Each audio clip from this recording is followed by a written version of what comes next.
Since the Canvey game, we've drawn 2, 1-1.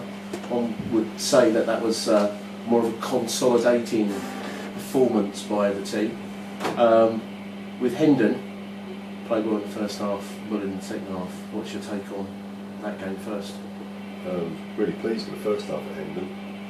And like everybody, massively disappointed in the second half because it was a bit Jekyll and Hyde performance, wasn't it? Don't get me wrong, Hendon aren't a bad side, but we were blowing them away in the first half.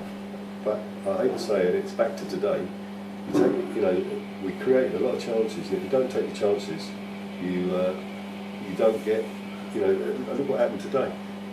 We've created so many chances. The old football adage, don't take your chances, you get punished. And that's what happened. I think it kind of nearly happened at Hendon. We got away with it at Hendon, but we didn't get away with it today. Again, a game of two halves today. 1-1 against Harrow. Worked hard in the first half. Would you say that our work ethic wasn't as it should have been in the second half? No, I wouldn't say work ethic, because I'd have said that we worked very hard in the first half, created a lot of chances, and that, but for their goalkeeper, well, you could say better shooting, but thought their goalie made some really good saves. In the second half, I don't think it was work ethic, I think it was decision making with the ball. It was some poor decision making with the ball. Probably, if you say the forwards, we were playing some lovely 1-2s in the first half on the ground. In the second half, we were playing harder balls. Instead of playing the easy, nice, sharp balls, we weren't in the second half. And as I said, we were making bad decisions, but just that final pass never seemed to come off. So it wasn't so much their work rate. It was just, as I say, the decision making was disappointing for the fans as well. Because we all feed it. You want to win. To me, that's 2 points dropped today. 2 points dropped. Our defence is, one wouldn't like to say makeshift, but we've got 2 players that are playing out of position.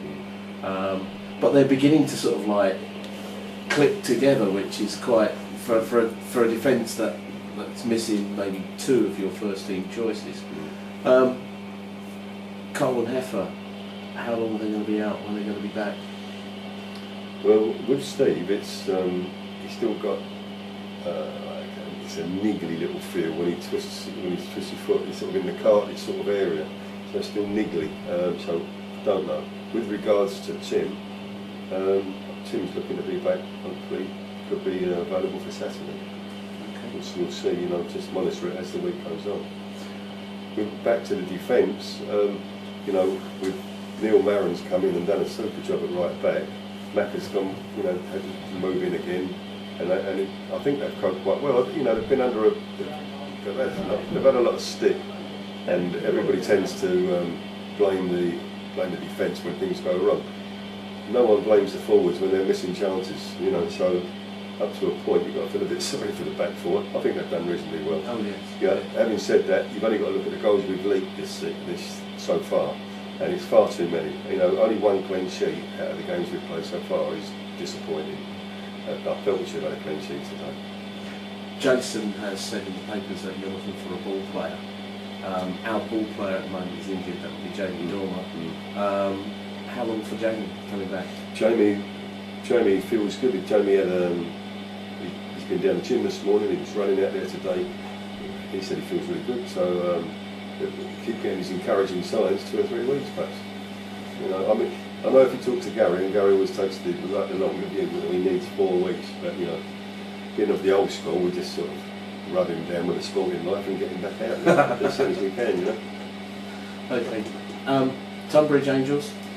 Going to be a tough game for us. Yeah, well, Tunbridge Angels came down here last year, and we weren't over impressed with how they performed. I'm not talking about on the field, just the performance of it, like histrionics of it all. But they're one of the fancied sides. I know they haven't got off to a good start. It doesn't mean a lot in this league not getting off to a good start. They won today. Be a very difficult side to beat, to get away from home. Probably take a point now before we go there, but they're a very good side. They've got good players all round. So it's quite. So when we get disappointed with some of our results, and we look back at perhaps Tooting and Mitcham. After we played Tooting and Mitcham, I said they were a good side. Shows you what I know. They lost 7-0 on the Saturday. But since then, they've been winning week in, week out. So we can win the big out, but won the last 2 or 3 games and they've climbed up the table. So it's very early days for people to get to judge the league, you know, because it's consistency. It's over a long period of time, the league, and everyone knows that. But the point I'm making is you can't judge the league from 6 weeks. You might be able to get a better judge after about 2 months, 3 months. Then you get a proper, you know, because some teams might have had an easy start, other teams have had a harder start, you know, and until it levels itself out, then you get a better idea. Well, okay, Grant. Thank you very much for the interview. I'd like to give some better news, like we won 2-1 today, so I'll go and beat the cat. Well, we're still unbeaten at home. Fair enough. Okay. Thanks a lot.